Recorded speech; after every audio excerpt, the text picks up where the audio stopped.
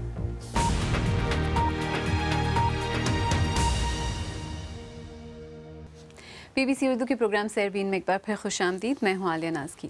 یہاں لندن میں British film institute یا BFI اس سال انڈین فلمز کا جشن منا رہا ہے۔ اس سلسلے میں حال ہی میں ریڈ اینڈ ڈریم اور جشن آزادی جیسی انعام یافتہ ڈاکیومنٹری فلمز بنانے والے فلم ساز سنجے کاک کی فلموں کی نمائش کا انعقاد بھی کیا گیا۔ اس ایونٹ سے پہلے وہ BBC کے دفتر آئے تو ہم نے ان سے بات کی۔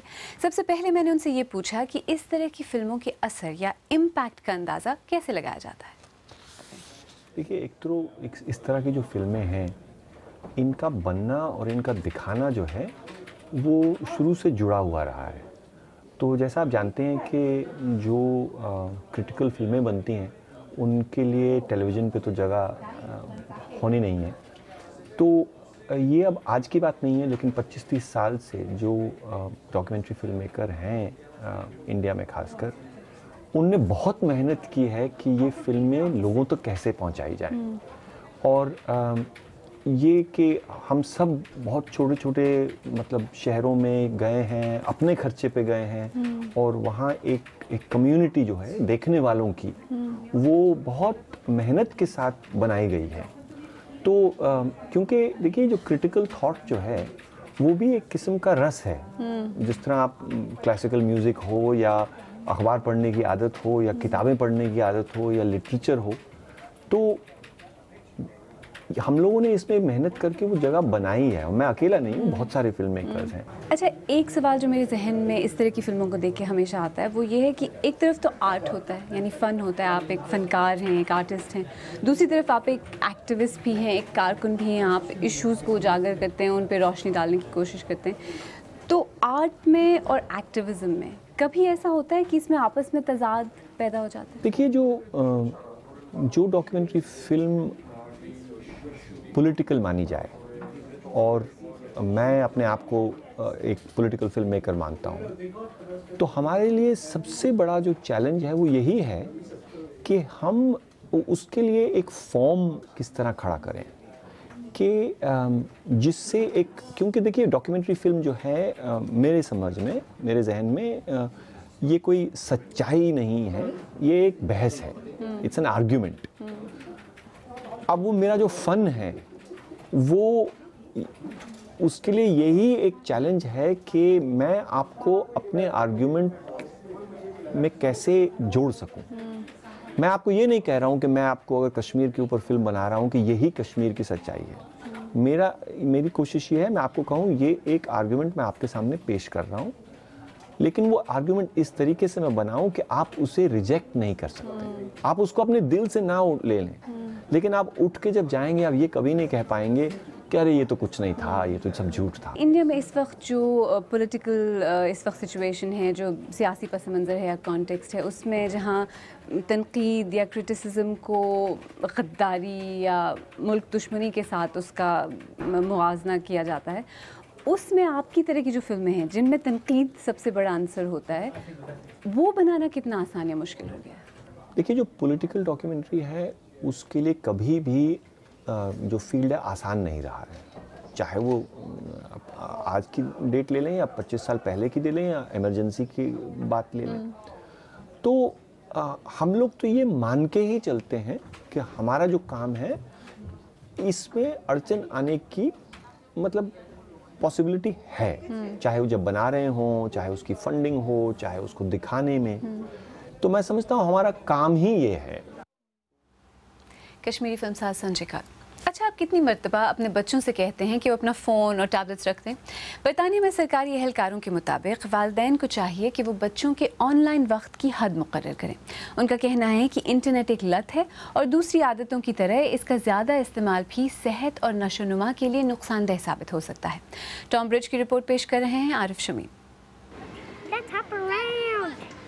بچے اور اسکرین والدین کے لیے ایک لمبی کشمکش۔ 7 سالہ والمر کو اپنے والد کے فون کا خبط ہے۔ میں اس پر کچھ ویڈیو گیمز کھیلنا پسند کرتا ہوں، کچھ کریزی گیمز۔ اوسطاً بچے ہفتے میں 15 گھنٹے آن لائن گزارتے ہیں۔